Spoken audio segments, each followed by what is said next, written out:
Bueno, hoy vamos a ver el tema de ictericias. Eh, la ictericia es la coloración amarillenta de los tejidos, sobre todo los que se tiñen son la esclerótica, la piel y la región sublingual. Y se debe a un aumento de la bilirrubina. Hay que hacer el diagnóstico diferencial con, eh, con los con los consumidores de caroteno, personas que consumen gran cantidad de naranja, mandarina, zanahoria, zapallo, donde se toma ese tinte sobre todo en palmas y plantas y en el surco nasolabial, pero respeta la esclerótica, no va a haber, la esclerótica va a seguir blanca.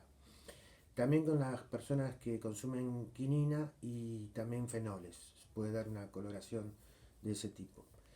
Lo otro que puede aparecer, aparte de la ictericia en piel esclerótica y sublingual, es la coluria, la presencia de una orina color cola, que siempre va a ser bilirrubina conjugada en este caso. ¿eh? La no conjugada está unida al albúmina, por lo tanto no puede pasar a la orina y nos habla ya de enfermedad hepática. Y también puede aparecer acolia en los casos donde hay colestasis. Bien, vamos a hablar del metabolismo un poco de la bilirrubina. La bilirrubina procede del grupo M, que está el 80% de los eritrocitos envejecidos, que son destruidos por el sistema reticular endotelial. También viene una parte de los eritrocitos que están en la médula ósea, y de la mioglobina. Este grupo M es tomado en el vaso y en el hígado, y donde es transformado en bilirrubina no conjugada, que unida a la albúmina llega al hígado, es captada por el hepatocito y la transforma en bilirrubina conjugada, que es desechada junto con la bilis. Esta bilis en el intestino es agarrada por bacterias y transformada en urobilinógeno. El 80% de este urobilinógeno se elimina por las heces y un 20% vuelve a la circulación sanguínea y por lo tanto al hígado, y vuelve a ser el ciclo. Solamente un mínimo de urobilinógeno se elimina por la orina. Bien, entonces tenemos normalmente una bilirrubina que es menor de 1 miligramo por ciento en sangre, de la cual un 30% es conjugada y un 70% es no conjugada. Como les decía hoy, la no conjugada no va a estar en orina por estar adherida a la albúmina, y que la conjugada nos va a hablar de enfermedad hepática. Bien, ¿qué vamos a pensar cuando tenemos un paciente con ictericia? Tenemos varias posibilidades. Una es que tengamos una bilirrubina no conjugada sola, sin ninguna otra alteración del hepatograma. Y ahí tenemos que pensar en tres cosas. Primero, la más frecuente es la hemólisis, o sea que haya por cualquier motivo una destrucción acelerada de eritrocitos. Una segunda puede ser el consumo de algún fármaco, como la más común, la rifampicina. O tercero puede ser alguna causa hereditaria, como es el Gilbert y el Krieger-Najjar. El Gilbert es bastante frecuente y no tiene mal pronóstico, es una patología benigna. Son pacientes que tienen todo el año un tinte un poco más amarillento. Esos son los casos de, entonces, no conjugada sin ninguna otra alteración. Cuando tenemos conjugada sola, podemos pensar en dos patologías que son hereditarias, muy poco frecuentes y benignas, que son el Dubin-Johnson, el síndrome de Dubin-Johnson y el síndrome de Rotor. Después pasamos a tener la posibilidad de un paciente con ictericia y con otras alteraciones del hepatograma. Y estas alteraciones las dividimos en dos: aumento predominantemente de las transaminasas o aumento predominantemente de la fosfatasa alcalina. Si tenemos aumento predominantemente de las transaminasas, las patologías en las que vamos a pensar son en las hepatitis A, B, C, D o E. En el consumo de paracetamol también puede producir elevación conjugada con aumento de enzimas. La enfermedad de Wilson, donde va a haber un déficit de ceruloplasmina, después vamos a hablar un poquito más. La hepatitis autoinmune y la hepatitis autoinmune y la hepatitis alcohólica. Si la serología no nos da para hepatitis viral, tampoco tenemos descenso de ceruloplasmina, no consume paracetamol, que son las causas más frecuentes, y no hay anticuerpos de hepatitis autoinmune, podemos pasar a pedir anticuerpos para citomegalovirus o Epstein-Barr, que son menos frecuentes pero también producen hepatitis. Ahora, si toda esta secuencia nos sigue dando negativo, en algún caso se llega a la biopsia hepática para hacer el diagnóstico. Entonces esa es la rama donde tenemos bilirrubina conjugada más aumento de transaminasas. En la otra rama que tenemos bilirrubina conjugada más aumento predominantemente de la fosfatasa alcalina, vamos a hacer una ecografía abdominal, predominantemente de hígado y vías biliares, y también ahí vamos a tener dos posibilidades: que las vías estén dilatadas o que las vías no estén dilatadas. Si la vía está dilatada, estamos en una colestasis extrahepática. Si la vía no está dilatada, podemos tener la posibilidad de una colestasis intrahepática. Y ahí también vamos a pensar en hepatitis autoinmune, citomegalovirus, Epstein-Barr, y en la posibilidad de buscar serología para estos gérmenes y anticuerpos. Si no existieran, hay que pensar en la posibilidad de una retrógrada para descartar colangitis esclerosante o de llegar a la biopsia. Bien, cuando vamos a ver un poco más específico de las patologías que estuvimos nombrando. Vamos a ver las no conjugadas aisladas, y ahí hablamos de las hemólisis como una de las causas más frecuentes. Puede ser por aumento de la producción de bilirrubina, como en la esferocitosis, en la drepanocitosis, donde hay mayor destrucción. Puede ser hereditarias, las cuales son hereditarias, o pueden ser adquiridas, como la anemia hemolítica autoinmune, la hemoglobina paroxística nocturna. Entonces, hereditarias o adquiridas, esas son las más frecuentes.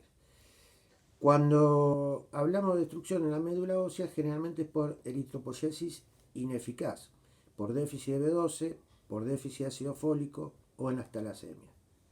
Entonces, eritropoyesis ineficaz, tres patologías a pensar: déficit de B12, déficit de ácido fólico o talasemia. También puede ser por disminución de la captación de la bilirrubina no conjugada por el hígado, y se puede dar por la rifampicina, como ya lo había dicho, o por disminución de la conjugación de bilirrubina, que son las hereditarias, como el síndrome de Gilbert y el síndrome de Krieger-Najjar, que ya los habíamos nombrado. Bien, como tenemos conjugada aislada, son dos patologías hereditarias de carácter benigno, ya lo dijimos: síndrome rotor y síndrome de Ewing-Johnson. Pasamos a ver las conjugadas con aumento de transaminasas, que ya vimos: las hepatitis A, B, C, D o E, el citomegalovirus, Epstein-Barr y también el herpes simple. No lo había mencionado, puede dar una hepatitis aguda. En este caso, vamos a pedir los anticuerpos para hepatitis. Si no son positivos, podemos pedir los de Epstein-Barr, citomegalovirus y el D y el E. O sea, inicialmente pedimos hepatitis A, B y C. Si pensamos En una enfermedad de Wilson vamos a pedir ceruloplasmina, lo cual va a estar disminuida. También vamos a hablar más de enfermedad de Wilson en las hepatopatías crónicas el próximo práctico.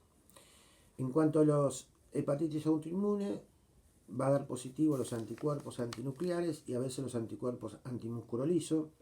Con eso vamos a hacer el diagnóstico. De fármacos, ya habíamos nombrado el paracetamol, pero hay cualquier fármaco puede dar esta patología en forma impredecible. El paracetamol es de los más frecuentes. Y en cuanto a los tóxicos, podemos tener químicos industriales, podemos tener la manita faloide, el hongo que puede producir este tipo de cuadro, y sino también el alcohol que produce hepatitis alcohólica. Bien, cuando tenemos conjugada con aumento de la fosfatasa alcalina, hablábamos de colestasis, que podía ser intra o extrahepática. Esto lo definíamos con una ecografía. Si no están dilatados los conductos, hablamos de intrahepática. Si están dilatados, hablamos de extrahepática. Pero la ecografía puede dar falsos negativos para la extrahepática cuando la obstrucción del colédoco es parcial y no hay una plena dilatación de las vías biliares, o en la colangitis esclerosante.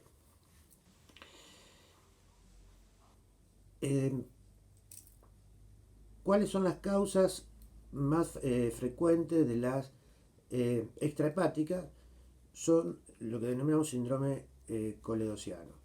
Y esto podemos tener lesiones por fuera del colédoco, en la pared del colédoco o dentro de la luz del colédoco. Por fuera del colédoco, lo más común puede ser el cáncer de páncreas, que comprime el conducto, o algún linfático también puede dar conducto con una metástasis o un linfoma. De la pared del conducto son los colangiocarcinomas, los que pueden producir esta obstrucción, y también el ampuloma cuando es en la ampolla de Butler. Y de los intraluminares, lo más común es la litiasis biliar que obstruye el colédoco. ¿Cómo vamos a seguir en el caso de que sea una extrahepática? Tenemos la posibilidad de hacer una colangioresonancia, donde vamos a ver la vía biliar dilatada y podemos ver la causa de la compresión. Podemos hacer una tomografía computada, que también puede servir en el caso de cáncer de cabeza de páncreas.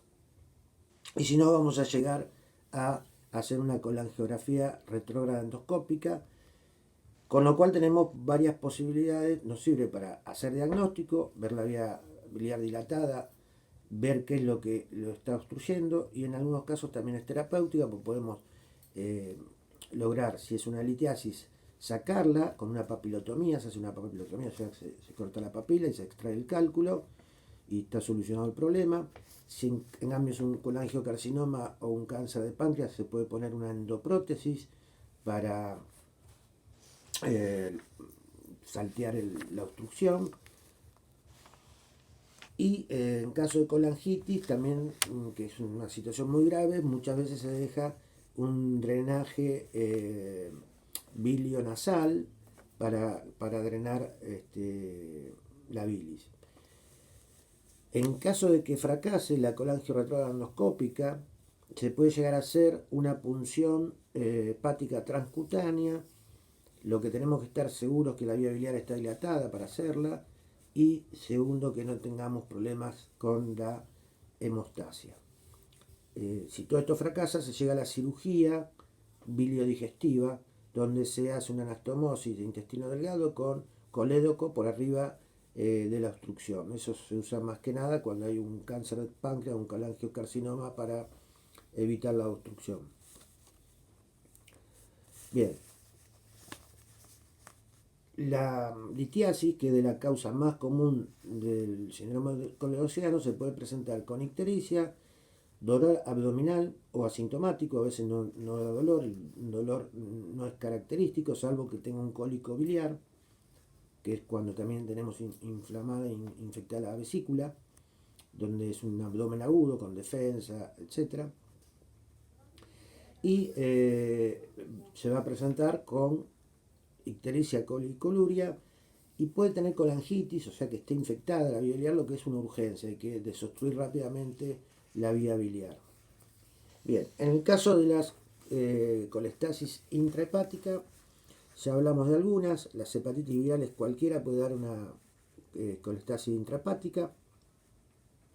También fármacos como los anabólicos, los anticonceptivos, la eritromicina, pero hay otros menos comunes que lo pueden llegar a dar. Generalmente es reversible el cuadro cuando se suspende la medicación, aunque a veces puede llevar muchos días, hasta incluso meses, la supresión del cuadro.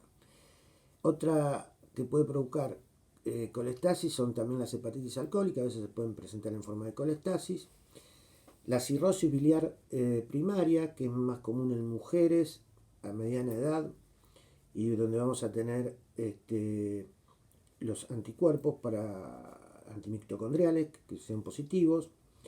También tenemos la colangitis esclerosante primaria, que ya lo habíamos hablado en otra charla, que se ven en el 75% tienen enfermedad inflamatoria intestinal, y el diagnóstico generalmente es con la angiografía retrógrada, donde se ven estrechamientos y dilataciones de los conductos, de los pequeños conductos biliares. Hay algunas formas familiares también de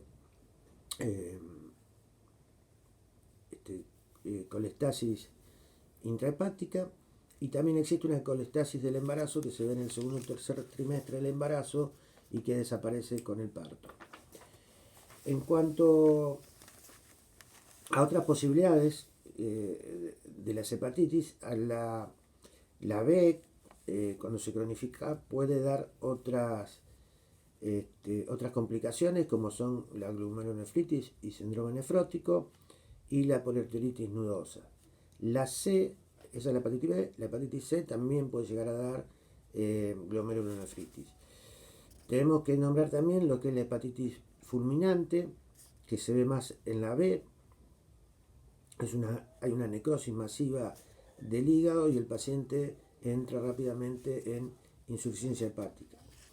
Siempre tenemos que pedir en todos estos pacientes albúmina y protrombina, que nos va a indicar en cierta forma el funcionamiento hepático.